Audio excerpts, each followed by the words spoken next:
Oi, pessoal! A ideia aqui hoje é a gente tratar das mudanças que aconteceram na Lei Rouanet com a nova instrução normativa. Antes de começar, eu queria só esclarecer alguns pontos. A IN é muito longa, são muitas alterações. Ela tem 134 artigos, tem 80 páginas, tem 8 anexos. Então, assim, é impossível fazer uma apresentação que seja exaustiva, que entre em todos os detalhes. Então, a ideia é a gente dar uma geralzona das coisas que aconteceram, detalhar o que for possível. A gente tentou criar aqui fluxos para mostrar como vai ser o processamento diferente. Por outro lado, também eu queria esclarecer que a ideia dessa apresentação é ser informativa. Aqui a gente não tá, eu não vou fazer avaliações, juízos de valor sobre o que é melhor, sobre o que é pior, porque senão seria uma outra discussão. Essa seria uma outra palestra, é uma outra conversa. Aqui é uma tentativa de explicando como é que as coisas foram, o que as coisas mudaram e como é que a gente vai tentar se adequar e aplicar isso a partir daqui. Então, para começar, a primeira questão que a gente colocou até na nossa divulgação foi qual é o impacto dessa IN na Lei Rouanet e como é que a gente vai andar com ela. Então, a instrução normativa, para quem não tem ou não sabe ainda, é a número 1 de 20 de março de 2017. Ela está disponível no site do MINC e também dá uma googada com esse nome, o assunto está na moda, vai achar com facilidade. Então, o que pode ter mudado para melhor? Por que eu coloco pode ter? Porque tem uma questão também na IN que ela traz uma série de regras, mas a gente ainda não sabe, né, como toda a lei, como é que ela vai ser aplicada no dia a dia, no seu cotidiano. Então o Ministério pode puxar para lá ou para cá, você pode ter sistemas que funcionam melhor ou funcionam pior. Então, por enquanto ainda é uma expectativa. Mas dentro das mudanças que foram trazidas, tem uma que a gente já entende que ela é muito legal, que é ter todas as regras dentro de uma única instrução normativa. Para quem trabalha com a Lei Rouanet há bastante tempo, sabe que a gente tinha assim, uma série de legislações, cada uma tratando de um pedacinho dos projetos. Então, várias instruções normativas, várias portarias, resoluções, manuais, e agora a tentativa do Ministério foi trazer tudo para um único instrumento. Então, por isso até que ela é muito longa e muito pesada de ser manipulada, mas é muito legal que tenha, que esteja tudo lá num lugar só. Tem uma coisa importante também dessa IN, que ela finalmente declara expressamente que o valor recebido do patrocinador ele é isento dos impostos federais, estaduais e municipais. Quem trabalha há bastante tempo com a lei sabe que teve momentos em que algumas prefeituras quiseram tributar o patrocínio, por exemplo, que é esse valor que, por definição, é isento. Então está declarado que ele é isento e a gente não vai ter mais essa discussão. Por outro lado, ela também declara que esse recurso é público. Ou seja, ok que saiu da conta do patrocinador, ok que foi ele que assinou o cheque, mas como é uma renúncia, como é um valor que o Estado abriu mão, ele é considerado recurso público. Isso é bom? Tem um lado bom, porque assim, qualquer questão já está bem claro que esse dinheiro não se mistura com nenhuma dívida da empresa, não se mistura com nenhuma eventual ação trabalhista, ele é um recurso paralelo, carimbado, para se fazer um específico projeto. Então também foi bem importante esse ganho. Outra coisa que veio declarada é a publicidade das informações. Então já foi assim, já mudou e agora está claro que o orçamento, o projeto, todos os detalhes estarão disponibilizados publicamente e vão ser colocados no portal da transparência. Então vai ser possível, através do portal da transparência, ser acompanhado qualquer projeto. Você vai poder saber como é que ele está sendo executado, como é que é o orçamento e etc. Então é um ganho nessa relação com a sociedade, na prestação de contas do que está sendo feito com esse dinheiro incentivado. A IN trouxe também alguns detalhes no orçamento que vão ajudar bastante na produção. Então, mesmo para produtoras, né, para as empresas com fins lucrativos, agora é possível você incluir no seu orçamento um aluguel do espaço durante a execução do seu projeto, você pode incluir todo o seu pessoal administrativo, especialmente os encargos sociais, trabalhistas e previdenciários. Essa é uma discussão antiga, muitos produtores eram obrigados a contratar os seus funcionários, né, os seus prestadores de serviços como PJ, porque não tinham como incluir esses valores de trabalhista e previdenciários no seu projeto. Agora veio declarado que é possível e que está autorizado. O transporte também desse pessoal administrativo. Então, é um entendimento que você precisa dessa estrutura para poder colocar os projetos de pé. Outra mudança nos limites está na remuneração do proponente. A remuneração do proponente era 10% do valor do orçamento, agora passou a ser 20%. Esse assunto só tem aí um detalhe um pouco complicado, porque assim, é bom que seja 20%, porque na verdade o proponente tem uma série de despesas vinculadas a essa realização que muitas vezes ele não consegue colocar no projeto. Por outro lado, se você tiver empresas em que vários sócios dessas empresas trabalham no projeto, vamos dizer, 5 artistas, um diretor, um gestor, 20% pode ser pouco. O que se imagina é que as exceções que se eram utilizadas antes, ou seja, quando todos os profissionais da empresa trabalham no projeto, esse valor pode ser mudado, eu imagino que ele vá ser apropriado pelo Ministério no decorrer do tempo. Mas hoje, como notícia boa, é de 10, passou para 20, para quem não tem essa especificidade dos sócios, realmente é uma questão bastante relevante. Outra que é maravilhosa são os itens que podem ser remanejados até 50%.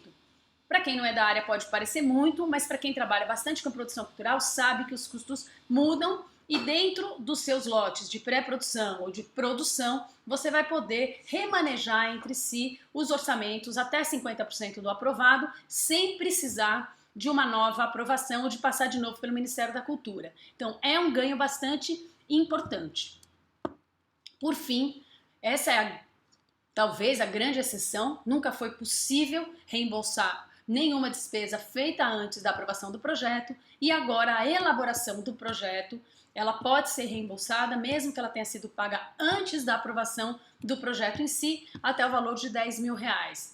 Então a gente vê uma mudança, um ganho real nos orçamentos que vão ser apresentados pelo projeto. Tem uma outra coisa que agrega bastante ao funcionamento da lei, que é a desconcentração dos recursos, né? A tentativa de fazer com que mais projetos aconteçam no Centro-Oeste, no Norte e no Nordeste. E a boa notícia é que, diferente de tantas outras propostas que a gente teve nesse caminho, que sempre era tira desse para pôr naquele, vamos diminuir aqui para aumentar ali. Essa desconcentração proposta pelo Ministério, ela vem como um bônus. Então, se você leva o projeto para o Norte, para o Nordeste ou para o Centro-Oeste, a captação dos seus recursos, o que você pode gastar com o captador, é mais do que num projeto normal. Então, se num projeto regular, no Sul e no Sudeste, você só pode gastar 10% com o captador até o valor de 100 mil, agora, se você leva o projeto para essas regiões, você gasta 15% até 150 mil. É um estímulo para que os projetos sejam levados para essas regiões. Por outro lado, o valor da divulgação também ele é ampliado para 30%, nos projetos normais ele é de 20%. Então é um estímulo, um aumento de orçamento para que as pessoas levem o seu projeto para outro lugar. Ainda nessa linha de melhorar a desconcentração dos recursos, a gente tem uma planilha que eu estou colocando aí para vocês verem como é que vai ser feito, o que é que pode ser agregado para cada tipo de empresa. Então, se a empresa, vamos dizer, uma empresa normal, uma empresa limitada, que pode captar 40 milhões em projetos no total, se ela tiver projetos nessas regiões, ela pode captar mais 50%, ou seja, mais 20 milhões e fazer mais 5 projetos adicionais para além dos 10 que ela já pode fazer. E assim sucessivamente para os outros tipos de empresa. Todos têm a adição de 50% na quantidade de projeto e no total do valor que ele pode aplicar e nos diversos projetos que estiver sendo realizado.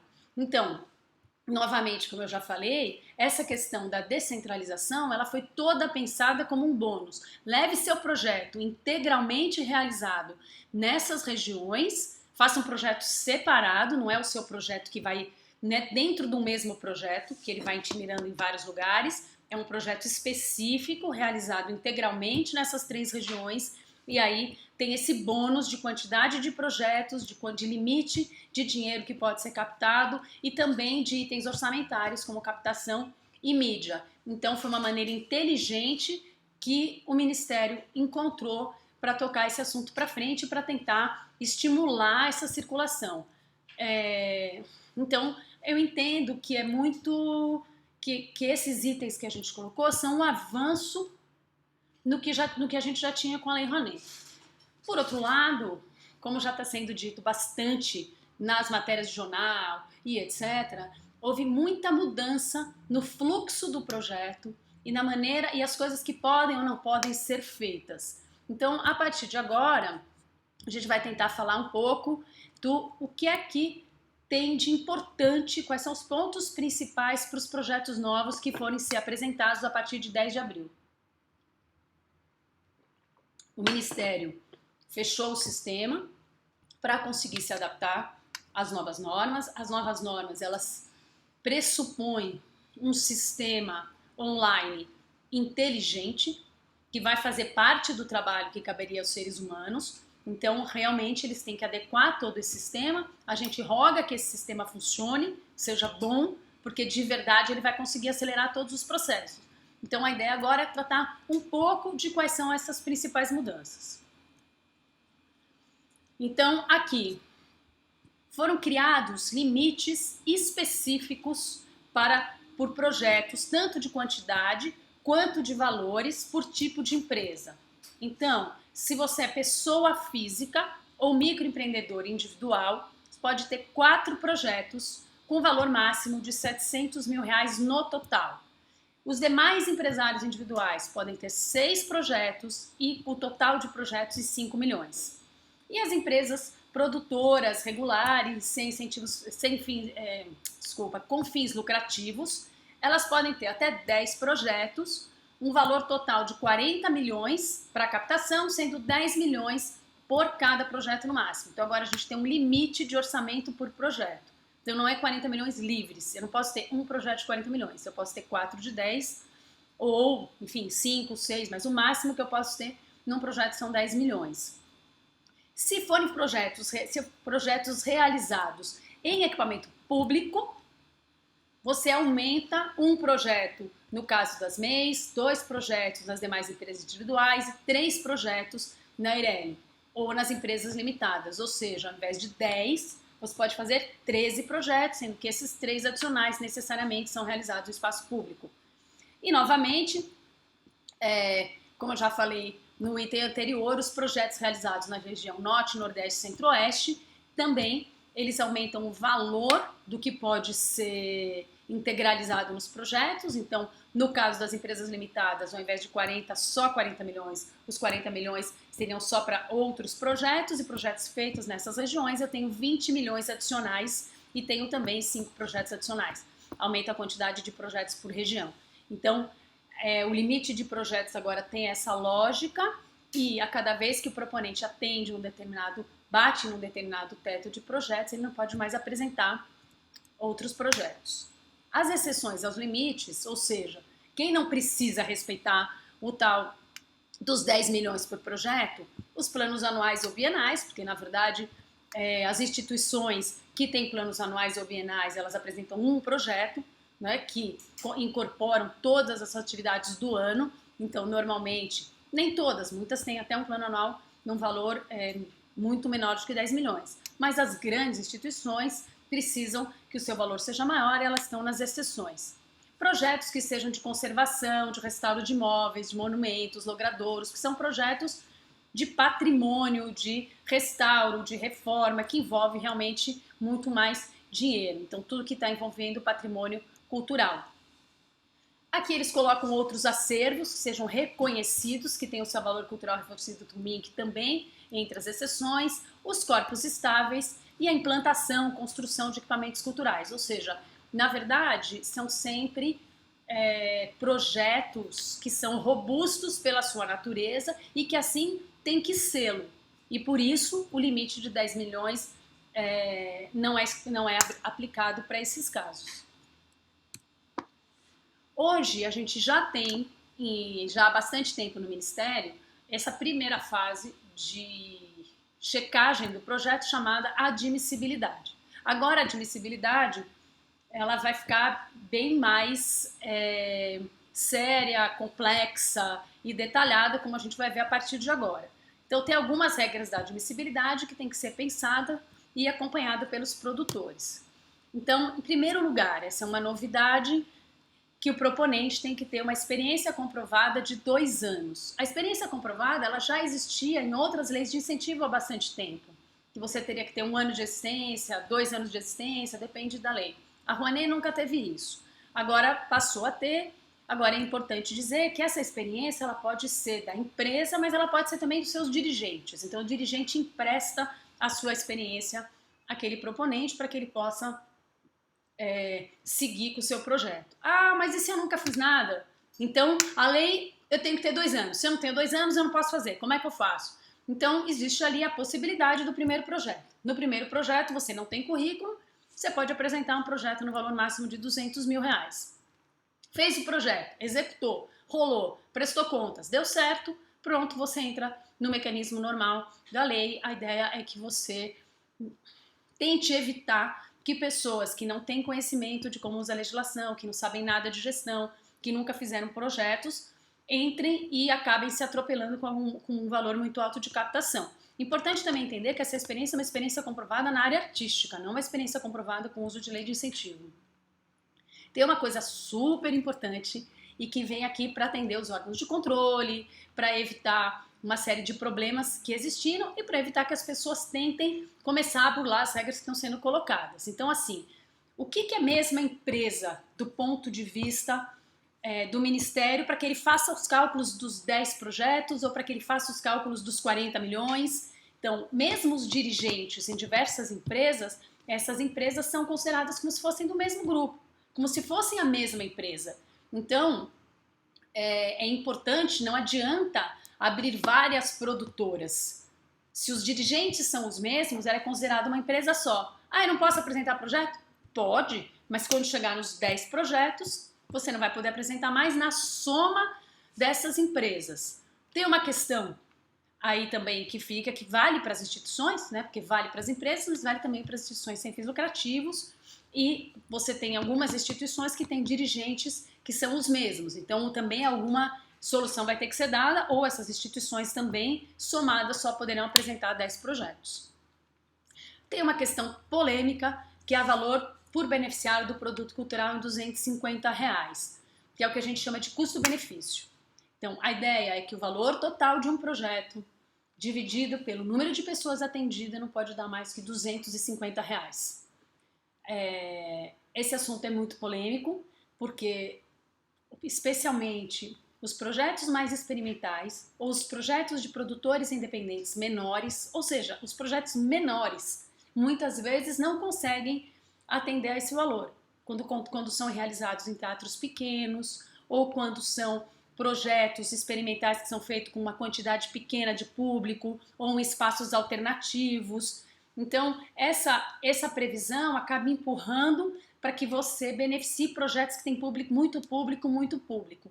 E, na verdade, o objetivo da lei é dar acesso, é a gente ter público, ter plateia, atender a população, mas é também ou principalmente viabilizar as produções artísticas. Então, essa questão do custo-benefício, embora tenha uma lista de exceções, de novo, entre elas os planos anuais, algumas instituições, alguns projetos de pesquisas, o que se imagina é que no teste com a realidade ela vai acabar impedindo a realização de projetos de pequenos produtores. Mas, enfim, a regra está aí e ela tem que ser seguida. Se o valor para o beneficiário for maior que R$250, o projeto não passa pela admissibilidade.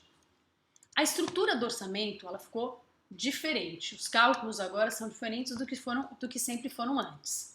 Então, o que é considerado valor do projeto inclui a pré-produção, a produção, a pós-produção, os recolhimentos e os valores de controle.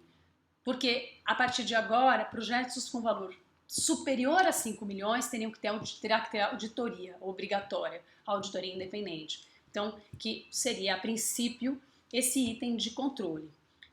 Tem uma coisa importante também na estrutura do orçamento, embora essa seja uma regra que de alguma maneira já existia, mas hoje está muito claro na instrução normativa que o projeto deve trazer para dentro de si todo o orçamento da sua execução, 100% do orçamento da sua execução e 100% das receitas, mesmo que elas venham de outras fontes, mesmo que seja um pedaço um pouco acessório do projeto, ele deveria estar todo lá. Então, dentro disso, eles criaram esse conceito de valor do projeto e é considerado valor do projeto que você está pedindo para a lei e custo total, o que é esse projeto para além do que você está pedindo na Lei Rouanet. Sobre esse valor do projeto, então você tem essa soma de pré, pós, produção e controle, você tem o que eles chamam hoje de custos vinculados. Nos custos vinculados, então a gente vai ter a administração, valores para a administração desse projeto em 15%, a divulgação em 20%, com exceção daqueles projetos que a gente viu no Centro-Oeste, Norte e Nordeste, que são 30%, mas nos projetos, como regra geral, é 20%. Esses números a gente já conhecia, esses percentuais. O direito autoral, a captação, que é 10%, especialmente nos projetos como regra geral, e 15% para Norte, Nordeste e Centro-Oeste. E o direito autoral, que passou a ser 10%. A gente tinha lá uma decisão da CNIC de que seria 10% sobre o valor do projeto, mas agora ele vem dentro da instrução normativa, então esses percentuais eles estão estabelecidos detalhadamente na IN e eles não podem ser aplicados, aliás, eles serão aplicados automaticamente pelo sistema. Então eles já vão estar travados esses percentuais em relação ao valor do projeto que você colocou lá em cima. Por outro lado, eles têm uma linha de orçamentos chamado de controle e de assessoria, onde eles declaram, inclusive na IN, que é obrigatória a contratação de contabilidade. Então, é obrigatório ter o item e é obrigatório contratá-lo. Então, o produtor não pode achar que não terá contador no seu projeto. Por outro lado, tem um outro item que também está declarado como obrigatório de constar no orçamento, que é o de assessoria jurídica. E a IN é um pouco confusa, porque ela diz que você é obrigado a orçar, mas depende de autorização para gastar. Embora eu seja advogada, eu acho que a contratação do advogado não deveria ser uma decisão do produtor, que na verdade, no final da linha, é quem responde por todos os ônus e bônus do seu projeto. Mas enfim, hoje, pela regra que existe lá, é obrigatório minimamente declarar que valor será gasto com aquele jurídico. E por fim, nos projetos maiores do que 5 milhões, é obrigatória a contratação de auditoria externa. Aqui cabe fazer só uma ressalva, que o Ministério propõe que essa auditoria ela não vai ser livre, não é assim, eu contrato qualquer auditor externo. Eles vão definir nos manuais, no sistema, como eles querem que esse auditor trabalhe, que tipo de relatório ele vai ter que fornecer e como é que vai ser essa relação dele com o projeto, de forma a evitar o que foi a auditoria há 10 anos atrás, eu acho 15, quando a gente era obrigado a ter auditor externo e que o auditor não tinha grande contribuição para o projeto, além de ganhar o seu percentual.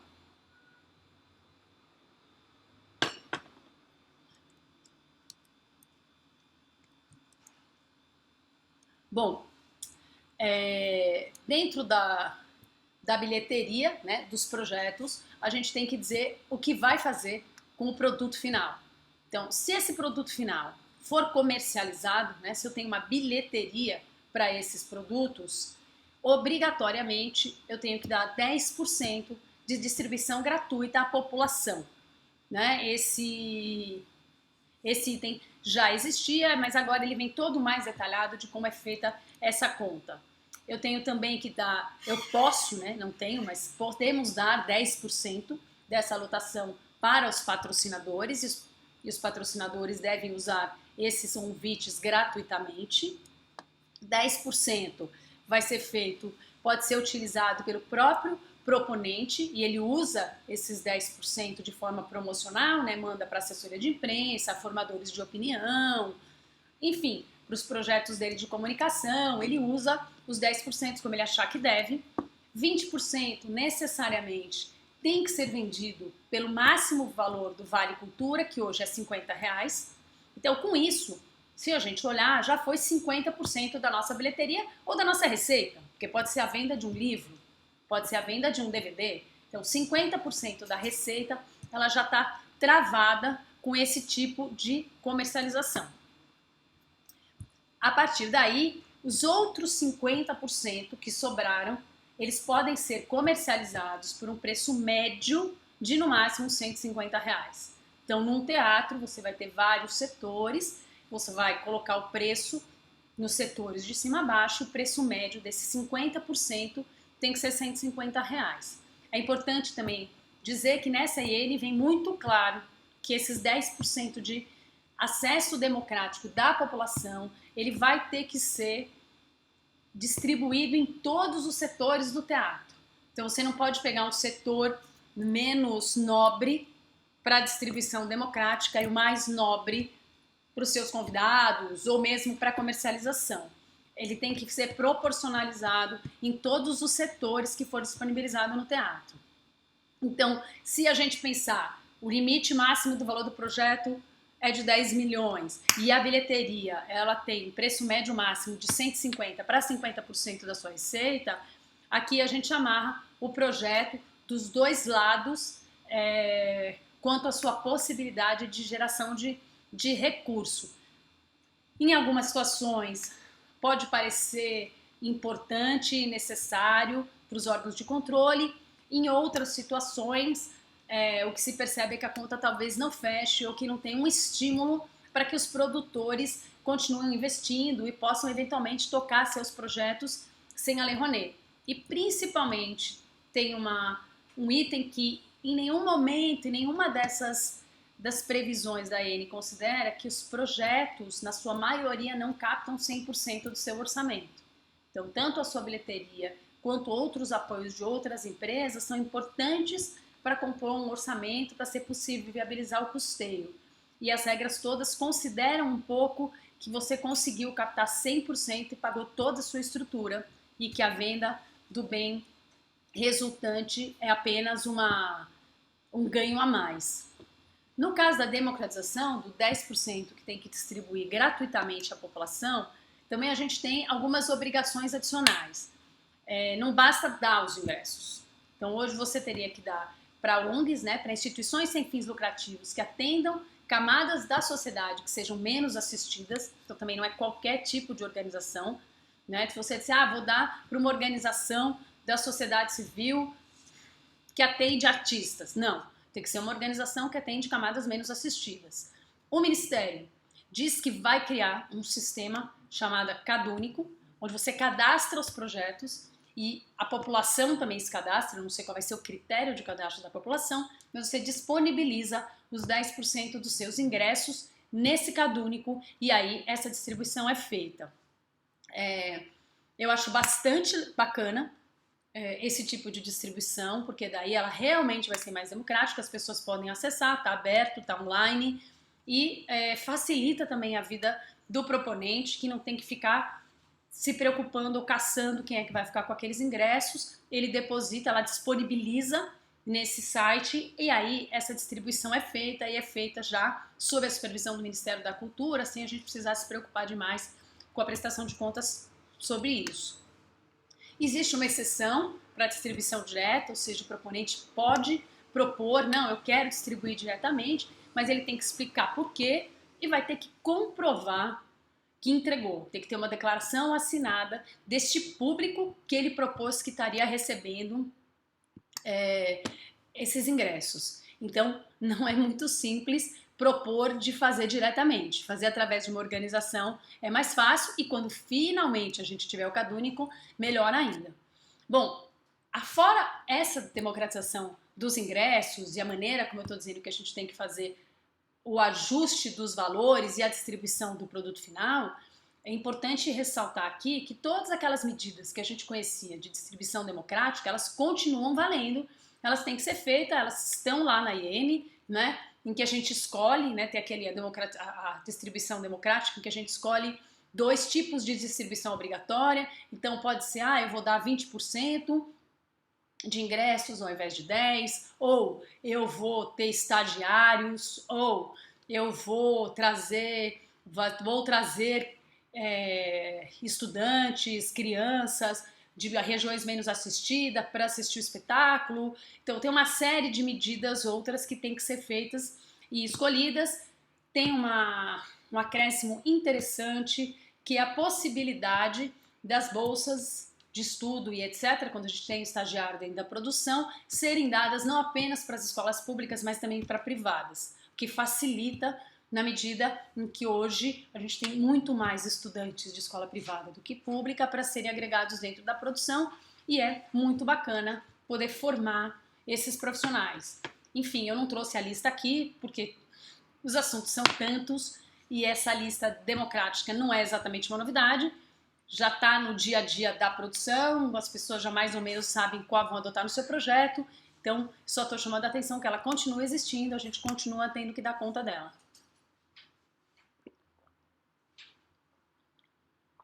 Bom, para além da democratização de acesso, foi criado um outro tipo de contrapartida, chamada contrapartida social. Essa contrapartida social, ela propõe ação de formação de plateia. Então, independentemente dos ingressos que foram dados, da bolsa de estudo ou das pessoas que foram trazidas, não importa. A gente tem que fazer uma ação de formação de plateia. Essa ação pode ter uma rubrica no orçamento. Claro, você pode dizer lá que para fazer uma determinada ação você vai precisar de apoio, vai precisar de profissional, vai precisar de alguma coisa. Ok, pode ser incluído no seu orçamento esse item dessa ação que você se propõe a fazer. Essa ação também é incluída no seu plano de distribuição. Vai estar lá que você vai atender tantas pessoas nessa ação de formação de plateia.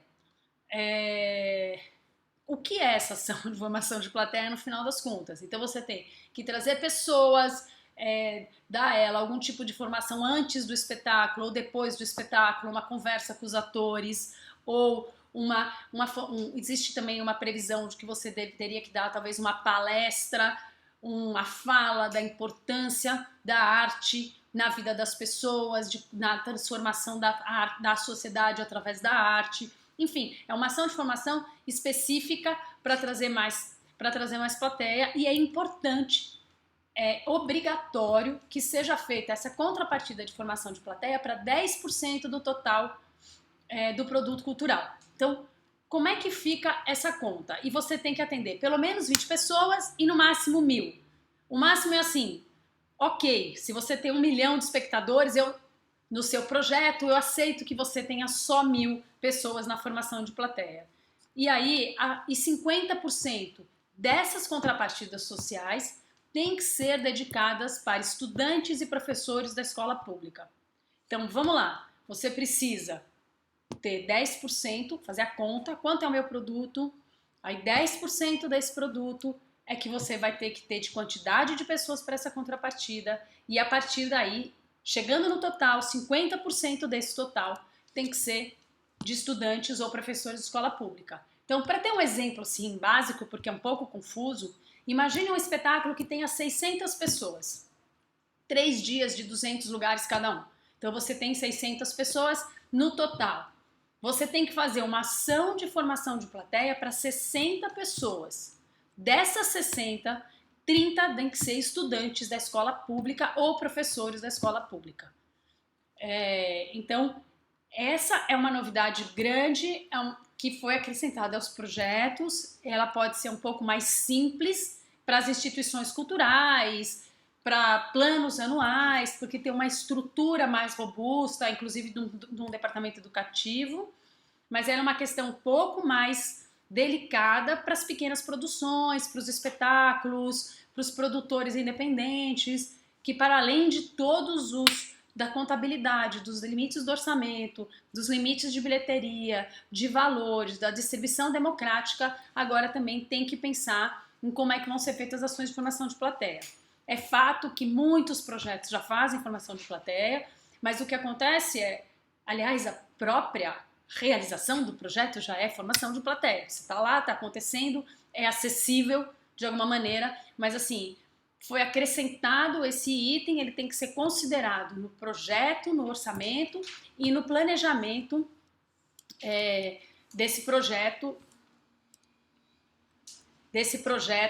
no dia a dia que vai ser feito de cada apresentação.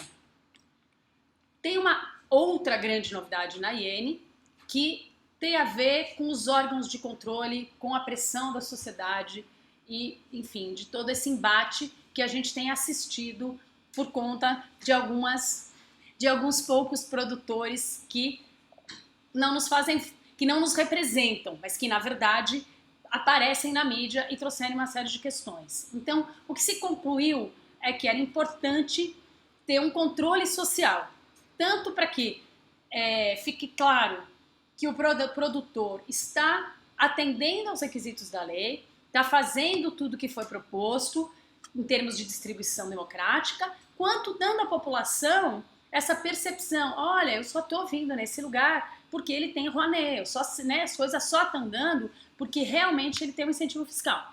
Então, foi criado esse controle social e que é feito através de um cadastro de projetos aprovados, que se chama CPA Rouanet, que vai ficar disponível na internet. Então, todos os projetos aprovados estarão lá. Nesse lugar, depois você tem todos os materiais de divulgação de um projeto, sistemas, mídia, bilheteria, lojas, ponto de vista de venda, sites de venda, vai ter que estar lá informando que aquele projeto tem Lei Rouanet e vai ter que informar todos os preços detalhados dos ingressos e dos produtos. Por outro lado, nos CDs, DVDs, catálogos, livros, vai ter que estar escrito na capa e na contracapa todo o detalhe, qual o total e percentual gratuito, quanto vale cultura e quantos são os valores, qual é o valor praticado para cada produto final. Então, com isso, você vai ter estampado no produto final quais são os valores que aquele produto foi vendido, quanto foi dado de graça e quanto vale cultura, de maneira a permitir que a população controle, que realmente foi cumprido, por um lado, e, por outro lado, permitir que mostrar para a sociedade que está sendo feita de verdade uma ação democrática com esse dinheiro que a gente recebe via incentivo fiscal. A partir daí, eu vou falar um pouco de como é que ficou esse processo de admissibilidade. Então, a fase de admissibilidade, eles prometeram que era rápida. O rápido foram 60 dias. Agora, o que acontece? Nessa fase de admissibilidade, que antigamente era curta e agora é mais longa, também ela vai terminar de maneira diferente. Então, ela é dividida em duas etapas. Uma etapa 1, que é a fase preliminar, que na verdade ela vai analisar as questões do proponente, é uma coisa mais documental. Então ela analisa os documentos do proponente, ela aplica trilhas, vamos fazer um parênteses aqui. As trilhas foram criadas pelos órgãos de controle, são sistemas automáticos ou automatizados, tanto quanto possível, que cruzam as informações. Então a trilha vai cruzar o CPF dos dirigentes para saber se ele está em várias empresas, a trilha vai cruzar com as certidões negativas para saber se está tudo bem. Então a parte dessa análise é feita através dessas trilhas de maneira automatizada. Vai checar os finais, os códigos de atividade das empresas, e não vai ser possível apresentar projetos que contrariem a súmula de CNIC, que contraria decisões do Conjur e do MINC, se tem um projeto cronograma similar a outra empresa proposta e apresentada nos últimos 12 meses, e que caracterize intermediação. Eu usei um outro proponente para propor o meu projeto, sendo que aquele proponente não vai fazer nada além de intermediar, o que também é proibido, e qualquer vedação de limite da Iene ou da lei. Então, nessa etapa 1 da fase preliminar, são olhados esses requisitos, que tem a ver muito mais com a empresa do que com o projeto. Na fase 2, são informações da proposta. Então, o que é que está sendo proposto? O formulário está completo, está correto, ele tem todos os detalhes, a proposta está adequada aos artigos ali, as atividades previstas na Lei Rouanet, que é 8313. Qual o mecanismo pleiteado? Está ok? Artigo 18, artigo 26. as planilhas orçamentárias, os documentos técnicos foram juntados, quais são as atividades preponderantes e secundárias, e nesse momento vai ser definido qual é o produto principal, que é o que vai definir também o enquadramento, e aí define-se o enquadramento, se o proponente tem capacidade técnica e quais são as medidas que a gente já viu, acessibilidade, democratização de acesso, contrapartida social. Aliás, parênteses aqui, para além da contrapartida social, da democratização do acesso, ainda temos item de acessibilidade, que eu também não coloquei aqui, porque já existia na Lei Rouanet anterior, né, nas regras anteriores, que a gente tinha que ter uma série de ações de acessibilidade dentro dos projetos. De alguma maneira, eles já vinham sendo feitos nos projetos. Passada essa fase 1 e 2, o seu projeto é transformado, a sua proposta é transformada em projeto. E ela sendo transformada em projeto, você não propôs nenhum recurso, porque você concordou com tudo, publica uma portaria de captação. Então aqui é importante, atenção, publica uma portaria de captação, você vai captar o seu dinheiro. O dinheiro que você receber nesse projeto já tem incentivos, então aqui mudou completamente o processo em relação ao caminho anterior. Por outro lado, indeferiu a sua proposta, vai para o arquivo. Em 10 dias você recorreu, entrou com pedido de reconsideração, veja bem, a minha proposta tem que ser analisada de novo, vai ser olhada, foi negado, volta para o arquivo. Foi aceito, de novo, transforma o projeto em PRONAC e aí publica a portaria de captação. Então você tem aqui o pedido de reconsideração que vai ser analisado e aí, se ele for aceito, temos um projeto que vai poder captar, vai ter a portaria publicada, se não for aceito, vai para o arquivo. É importante também dizer que esse é um momento especial, porque é quando você tem o enquadramento do projeto. Se o seu enquadramento foi errado, era artigo 18, devia ser 26, era 26, devia ser 18, é possível entrar com pedido de reconsideração ao coordenador da secretaria, ou da CEFIC ou da SAV, dependendo do seu projeto. Esse coordenador, ele pode ouvir o parecerista técnico ou a CNIC, é uma escolha dele. Ele dá uma decisão. A partir dessa decisão, se você ainda não gostou do enquadramento, você pode recorrer ao secretário. Recorre ao secretário, ele também pode ouvir o técnico ou a CNIC e ele vai dar uma decisão. Importante, essa decisão é irrecorrível. Aqui é a instância final. Então, por isso que eu disse que esse é um momento bastante importante do projeto. É aqui que é feito, que você pode discutir o enquadramento do seu projeto errado. Mas era orquestra sinfônica, como assim? Não colocou no artigo 26? Tem que colocar no 18. Vamos recorrer, vamos entrar com pedido de consideração. Esse é o momento. Depois disso já foi, porque a sua portaria estará publicada e estará publicada com enquadramento definido nessa fase de análise do projeto. A partir daí, você tem a captação de pelo menos 10% do projeto.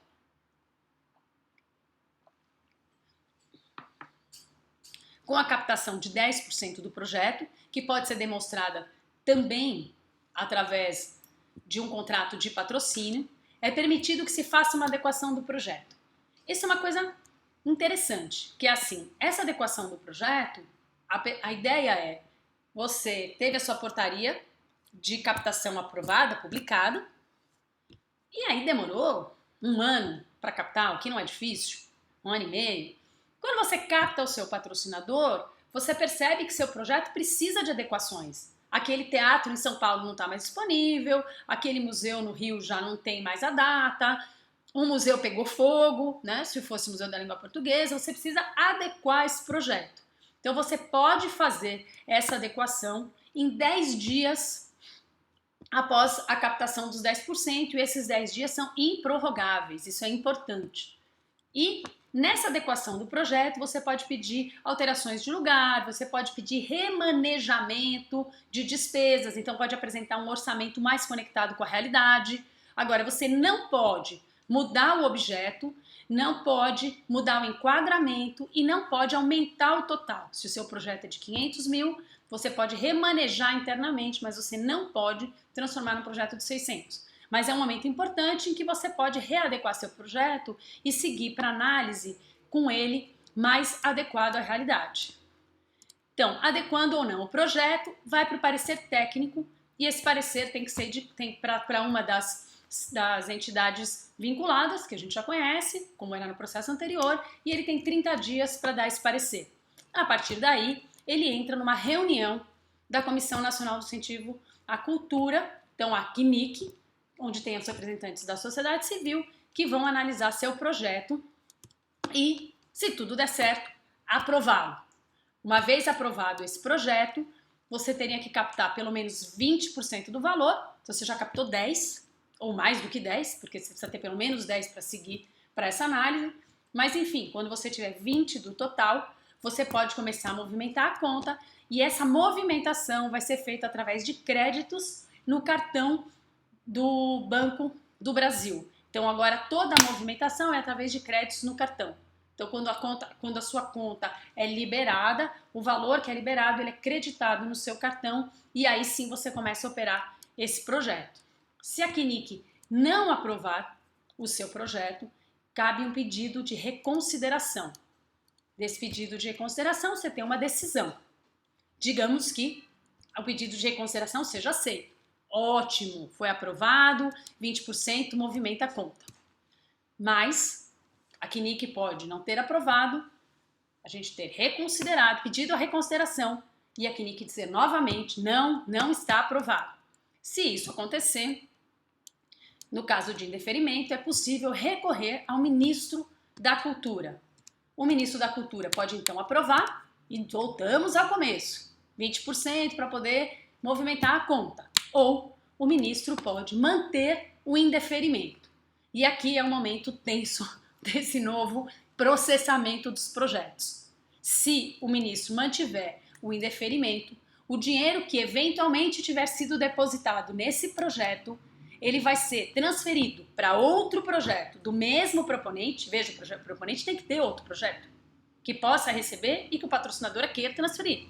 Mas enfim, pode ser transferido, é o único caso em que pode transferir dinheiro entre projetos que não sejam planos anuais, ou se não tiver outro projeto, se o patrocinador não quiser transferir, esse dinheiro vai ser depositado no Fundo Nacional de Cultura.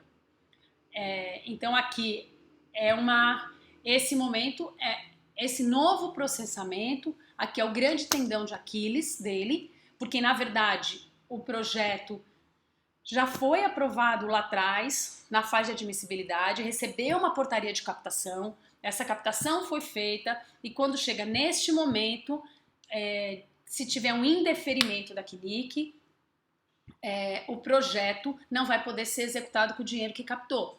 Tem uma outra questão importante que é, ok, ele não foi indeferido, mas ele foi aprovado num valor diferente. O projeto era de 500 mil, eu captei 500 mil na conta, mas a CNIC me disse que só posso gastar 450. Então 50 mil certamente irá para o FNC e eu vou ficar só com 450 para executar. Então assim, a defesa do Ministério é que a quantidade de projetos que poderão ser indeferidos aqui é inexpressiva, porque teriam muitas trilhas, a gente terá trilhas também no orçamento, de valores, de enquadramento, mas ainda assim, esse momento é um momento tenso que dá uma certa apreensão de como as coisas vão acontecer. De qualquer maneira, eu acho que esse fluxo dá uma ideia relativa de como é que vão ficar os projetos. Mas a pergunta é, e para quem já começou a fazer? Meu projeto já está andando. Como é que fica com essa IN que começou agora, na semana passada, né? A instrução diz que ela entra em vigência no momento da sua publicação, ou seja, já está valendo, as regras estão todas valendo. Como é que fica para o meu projeto que já começou? Então a IN já diz o seguinte, deve ser aplicada todas as regras no que couber, respeitando seus direitos adquiridos. Então, tem uma série, você já está usando dinheiro, você já está usando a conta, não vai ter cartão, porque já nem existia cartão do BP, não tem esse processo todo diferente, ainda não tinha controle social, não tinha formação de plateia, nada disso se aplica para o que está andando. Então, o que se aplica? A prestação de contas em tempo real e digital, com certeza. A prestação de contas digital já existia e ela vai ser sofisticada agora com a ideia das trilhas e etc. Então, ela se aplica aos projetos em andamento.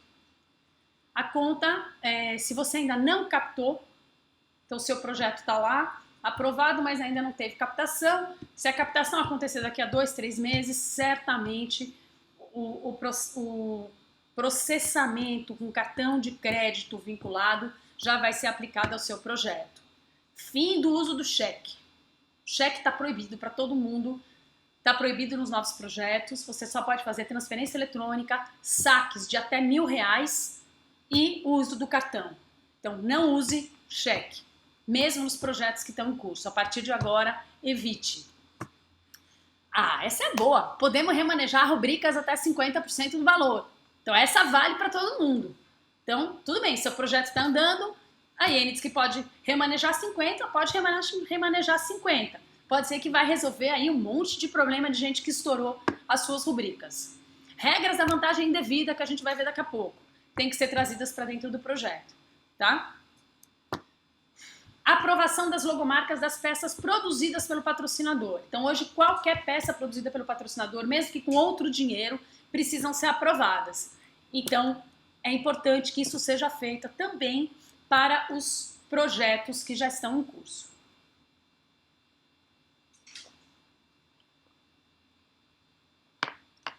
Como fica para o patrocinador? A divulgação, acabei de falar, tem que aprovar as logomarcas, mesmo em divulgação direta do patrocinador, e tem que incluir a logomarca do Mink no todos os materiais de divulgação institucional. É muito comum que as empresas façam durante, especialmente depois da realização dos projetos, uma divulgação institucional dos seus projetos, do que ela está realizando. Tem que colocar o logo do Mink e dizer que teve incentivos da Lei Rouanet.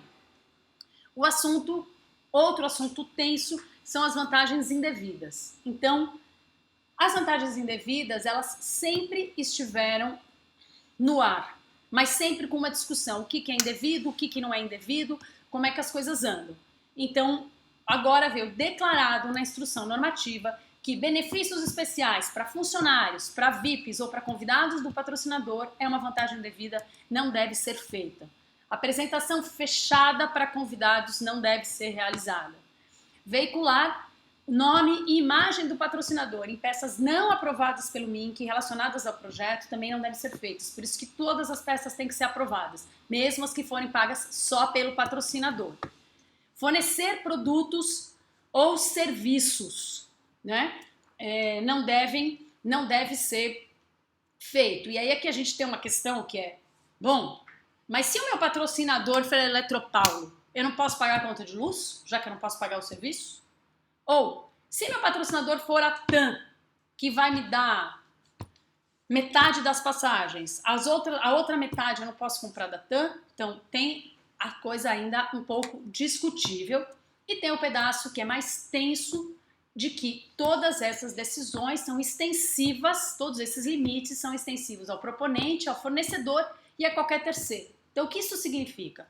Qualquer patrocinador do projeto, mesmo aquele que não seja um patrocinador com incentivos fiscais, ele tem todas essas limitações estabelecidas pela lei. Aqui é muito complicado, porque ele impede que se venda, que se comercialize outras cotas adicionais de patrocínio para além da Lei Rouanet.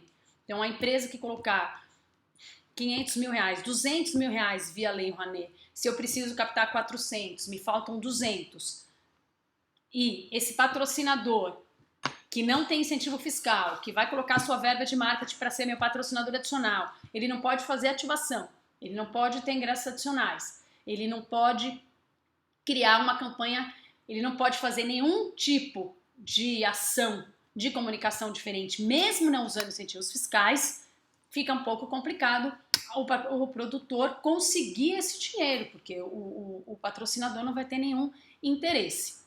Eu prometi que não ia fazer nenhuma avaliação, não vou fazer, só vou dizer que, na nossa opinião como advogados, esse item ele é ilegal porque a Lei 8313 estabelece que as vantagens indevidas elas são vinculadas ao dinheiro incentivado. Portanto, a instrução normativa ela não pode criar uma vantagem indevida por um dinheiro que não tem nenhuma vinculação com a Lei Rouanet. Mas essa é uma discussão para o futuro, hoje é o que a gente tem escrito. Verificada na execução do projeto, a vantagem devida, você pode tentar umas medidas compensatórias, mas o projeto pode chegar a ser reprovado com a devolução da verba. E como fica então a prestação de contas? Veja, mudou todo o processo de aprovação do projeto, a gente tem várias regras novas, mas a gente tem, teoricamente pelo menos, um sistema que ele é mais automatizado e que vai sozinho tentar estrangular procedimentos que não estão adequados, perceber o que está sendo feito do ponto de vista financeiro ou mesmo do objeto. Então, o que eles têm vinculado à prestação de contas? A tal das trilhas, que são automatizadas, que vêm dos órgãos de controle, que mostram a regularidade dos proponentes e dos sócios. Então, ficam fazendo essa inter-relação entre as empresas e seus sócios para ter certeza que a gente não tem um projeto em que as pessoas estão apenas tentando tirar dinheiro para si mesmas de maneira diferente. A regularidade dos finais. O princípio da não concentração. Então, a gente tem lá os limites que foram colocados por empresa, quantidade de projetos por empresa, quantidade de dinheiro por empresa, que cruza com os sócios. Então, essas trilhas automaticamente vão saber se esses limites estão sendo acompanhados ou não. Itens concentrados por fornecedores. Está mantido o tal dos 5 rubricas por fornecedor, a não ser que tenha a economicidade. Então, ele vai estar lá ligado. Peraí, já gastou 1, 2, 3, 7 com o mesmo fornecedor. Vai ser automático. Ele vai cruzar as notas fiscais eletrônicas com o KNAI do fornecedor, com o seu gasto com a conta corrente. Então, quando você faz o upload da nota fiscal, o sistema automaticamente ele vai e diz qual é o item da sua planilha orçamentária, o sistema vai fazer essa relação entre o documento fiscal, o seu orçamento e os KNAIs e o valor total. Então, isso tudo vai estar automatizado. Pelo menos foi o que disseram. Então, os benefícios dos ingressos gratuitos. Ele vai acompanhar lá a sua bilheteria que você tá juntando. Se os seus incentivadores têm algum problema. Esse acho que é o menor dos problemas, mas enfim. E a regularidade dos captadores de recursos. Então, isso está tudo na trilha, é automatizado. E como é que vai ser esse acompanhamento? Então, durante a execução do seu projeto, então hoje já não são 2 momentos separados. Vamos realizar, depois vamos prestar contas. É tudo mais ou menos junto. Então, durante a execução, você faz o upload dos documentos, aprova logomarcas e pode fazer alteração de orçamento. Isso vai sendo acompanhado dentro do sistema. Se houver alguma denúncia, alguma demanda de órgãos de controle, se o sistema SALIC apontar, então esse sistema de trilhas e o sistema operacional, ele apontar, tem desvio, esse KNAI está estranho, tem estouro, esse gasto está equivocado, ou ninguém está fazendo upload de documento, não tem manutenção, não estou recebendo informação, não tenho os comprovantes, o que ele faz? O MINC envia uma notificação para o proponente. Olha, tem uma denúncia. Olha, eu percebi que tem alguma coisa errada aqui nesse seu item do orçamento. Ops. Em 20 dias, o proponente tem que regularizar. Ele regularizou, voltamos ao sistema normal, com upload de documentos, aprovação de logomarcas, tudo tranquilo. Se ele não regulariza, nesses 20 dias, ele é declarado inadimplente. E aí, ele fica lá parado, suspenso, certo? Aí você tem o fim da execução do projeto, em 60 dias. Então, passou o projeto, ele terminou a execução, 60 dias a partir da execução você tem que entrar com o relatório final. Veja, a parte do financeiro, de alguma maneira, já está lá toda atualizada. Se não está, você já foi notificado para juntar coisas que não estavam ok. E aí você vai entrar com o relatório final. E esse relatório, então, vai comprovar outros itens que talvez não estejam tão detalhados até aquele momento. Então, a realização do objeto proposto, então vai juntar todas as evidências, o registro fotográfico, o registro videográfico, matérias de jornal, o produto cultural em si, né? O livro, o CD, o DVD, dependendo do que está sendo proposto, a comprovação das mídias de acessibilidade, os lugares tinham acessibilidade, a democratização de acesso, todas as suas declaraçõezinhas de entrega dos ingressos prometidos, as contrapartidas sociais, eu fiz lá a formação de pessoas, está aqui todas as cartas comprovando, as peças gráficas todas produzidas com a logomarca do Mink e com o controle social, declarando o valor dos ingressos e a divisão de quantidade por cada tipo de ingresso que você tem e a distribuição do produto cultural. Tudo isso você lança tudo no Salic, todo o seu relatório. Se você tiver alguma coisa física, eu tenho um livro, ok, você vai mandar entregar no Ministério. O resto é tudo digital, você lança no Salic. Aí, a partir do relatório final, você vai ter uma análise na prestação de contas. Tem uma análise financeira, que nessa altura do campeonato está praticamente feita. Se é que não está totalmente feita, porque ela já passou por todas as trilhas. Você vai ter uma análise do objeto. Primeiro caso, aprovação. Quando que o projeto é aprovado? Execução integral do projeto. Ou foi parcial, porque a captação foi parcial, então o projeto foi reduzido na proporcionalidade, tudo bem, e não tem nenhuma inadequação financeira. O projeto, então, é aprovado. Ele pode ser aprovado com ressalvas quando você altera o projeto sem o ok do Mink, mas cumpriu o objeto. Por outro lado, você não atendeu ou não atendeu o manual de marcas. Não aprovou lá as logomarcas, ou aprovou, mas colocou no lugar errado. Ou alterou o plano de distribuição, mas cumpriu as medidas de democratização. Você atendeu as normas, mas aquele plano que você tinha aprovado não foi o que você executou. Nesse caso, a aprovação é com ressalvas. E aí é importante a gente saber que, diferente do que era até hoje, hoje quase que tudo era aprovado com ressalvas. E a gente nem se importava. Tem uma notinha de R$5 errado, aprovado com ressalvas. Agora não. Após 3 aprovações com ressalvas em 5 anos, então se durante 5 anos você tiver 3 projetos aprovados com ressalva, não pode apresentar a proposta por 1 ano. Então, é importante ter em mente que essa regra mudou, embora também a aprovação sem ressalvas, ela tende a ser mais intensa do que a hoje, mas também não sabemos se isso será uma verdade. Aí a gente tem o terceiro caso, que é o caso de reprovação, porque não prestou contas. Não tem pra onde correr também, né? Não prestou contas, não dá para aprovar. Descumpriu o objeto, se propôs a fazer uma coisa e fez outra, e descumpriu o financeiro. Não observou a aplicação das normas da IN, etc. E embora eu hoje acho que chegar aqui vai ser um pouco difícil e demorado, porque na verdade, se você já tem todas as trilhas lá atrás, o seu projeto você vai ser notificado e o projeto vai ser parado muito antes de você chegar em gastar todo o dinheiro. Ele vai ser reprovado muito antes. Mas enfim, o caso de descumprimento financeiro é também o caso de reprovação.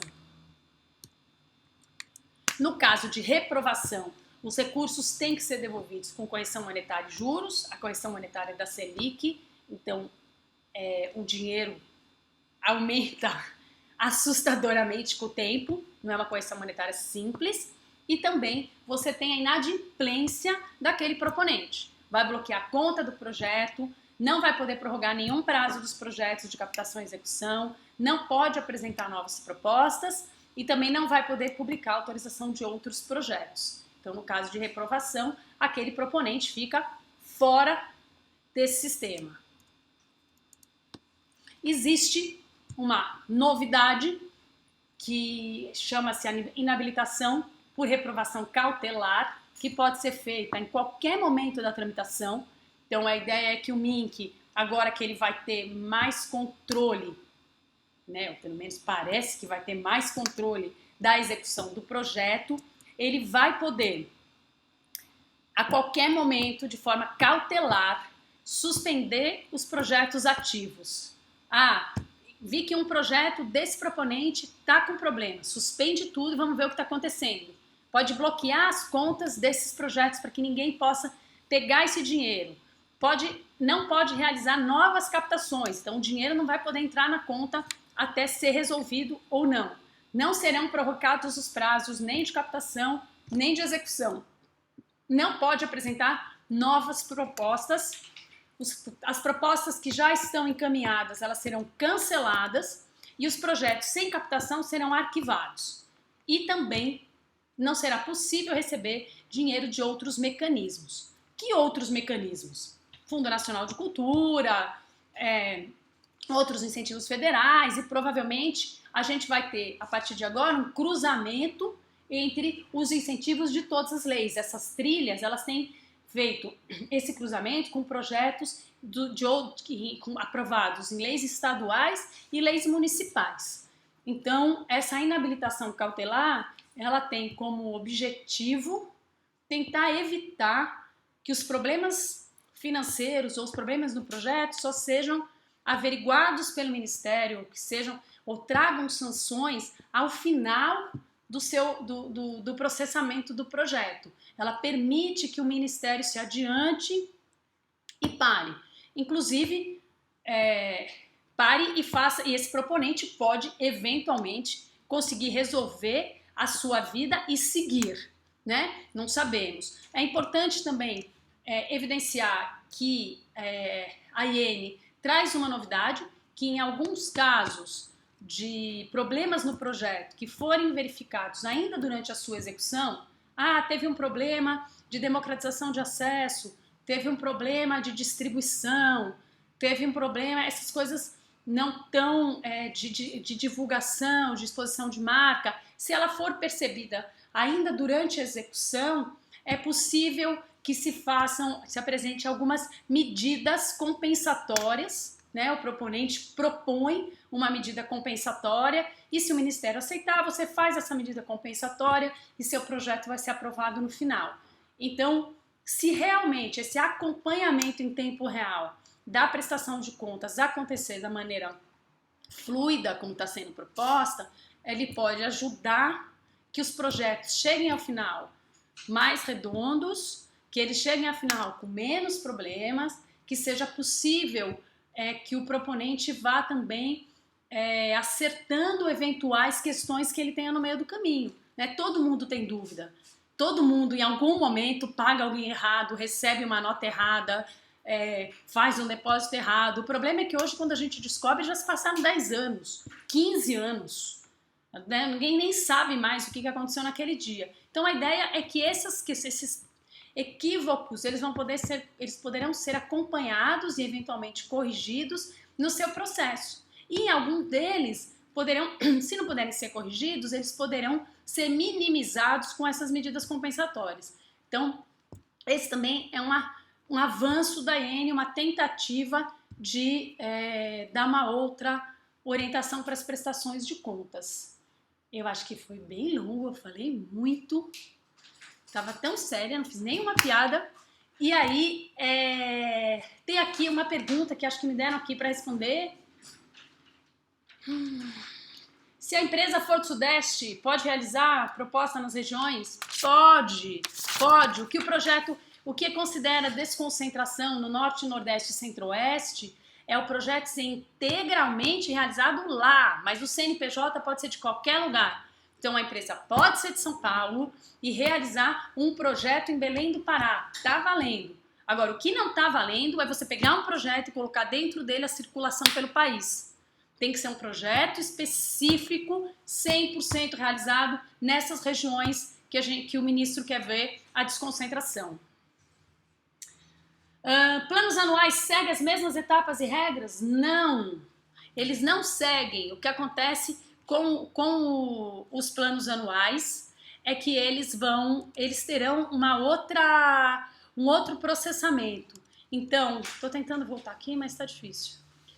quando eles têm, na casa lá dos 10%, ele vai diretamente, ele não passa, os planos anuais não passam aqui pela captação dos 10%, eles não precisam captar 10% para irem para análise. Na verdade, a tramitação é diferente.